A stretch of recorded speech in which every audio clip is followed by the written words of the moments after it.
Assalamualaikum warahmatullahi wabarakatuh. Perkenalkan nama saya Trisna Ade Ayulandari.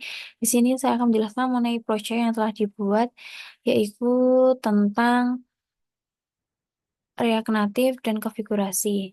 Nah, di sini yang pertama yaitu kita memerlukan Node.js yang diperlukan dalam proyek React Native dalam menjalankan alat pengembangan, mengelola dependensi, dan bundle aplikasi menggunakan Metro Builder.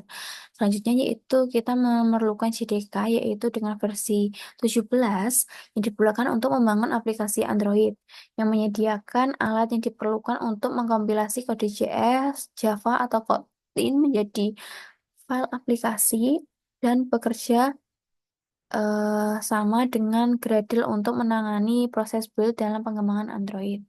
Nah, selanjutnya kita membuka Android Studio, yang dimana Android Studio sendiri itu digunakan untuk membuat aplikasi Android dengan bahasa pemrograman seperti Java, Kotlin, C++.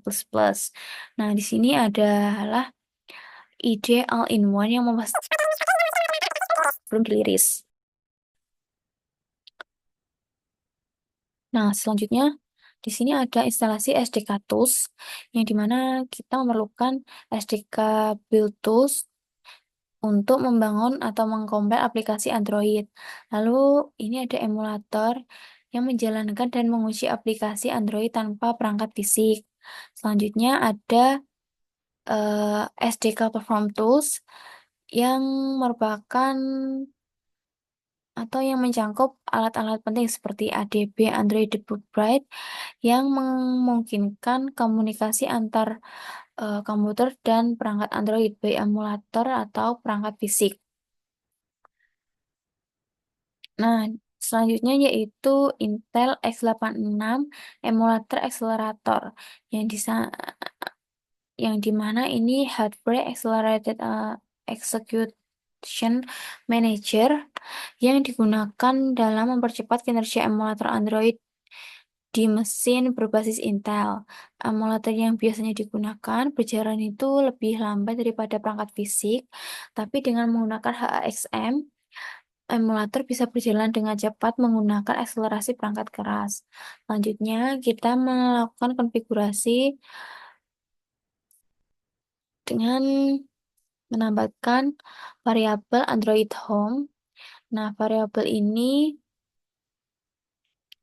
itu dalam operasi Windows sangat penting untuk pengembangan perangkat lunak karena menentukan bagaimana sistem dan aplikasi eh, berinteraksi dengan perangkat lunak lainnya, termasuk dalam alat pengembangan Android Studio, Java, dan lain-lain seperti itu. Nah, Android Home-nya sendiri ini variabel lingkungan menunjukkan ke direktori instalasi Android SDK. Banyak alat seperti Gradle atau Android Studio membutuhkan variabel ini untuk menemukan SDK Android guna membangun aplikasi Android. Selanjutnya, untuk path atau bagian value-nya adalah variabel sistem yang sangat penting yang memberitahukan sistem operasi di mana menentukan file executable atau program yang dapat dieksekusi. Dengan menambahkan SDK Android, JDK atau lainnya ke dalam path dapat menjalankan perintah terkait terminal atau command prompt tanpa harus menunjukkan jalur lengkap ke filenya. Seperti itu. Selanjutnya, kita membuat sebuah proyek React Native dengan membuka terminal, lalu npx React Native ini, melakukan perintah ini, lalu hasilnya akan membuat proyek, yaitu Awesome Project. Nah, seperti ini. Nah, di sini perintah tersebut itu merupakan cara yang cepat dan efisien untuk membuat sebuah proyek React Native baru yang menciptakan struktur proyek dasar dan menginstal semua alat dan pustaka yang dibutuhkan untuk pengembangan aplikasi mobile berbasis React Native baik digunakan pada Android atau iOS. Selanjutnya kita melakukan run dengan kita klik kita tulis npx React Native Start.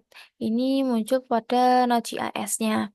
Lalu di sini kita dapat klik pada bagian Run on Android untuk melakukan running-nya. Selanjutnya itu akan muncul hasilnya seperti ini. Namun pada saya itu terjadi gagal karena emulator saya nggak bisa.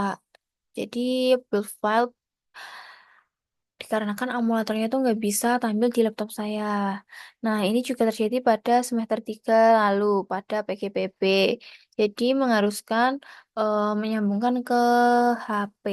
Jadi nggak bisa langsung di laptop saya. Seperti itu.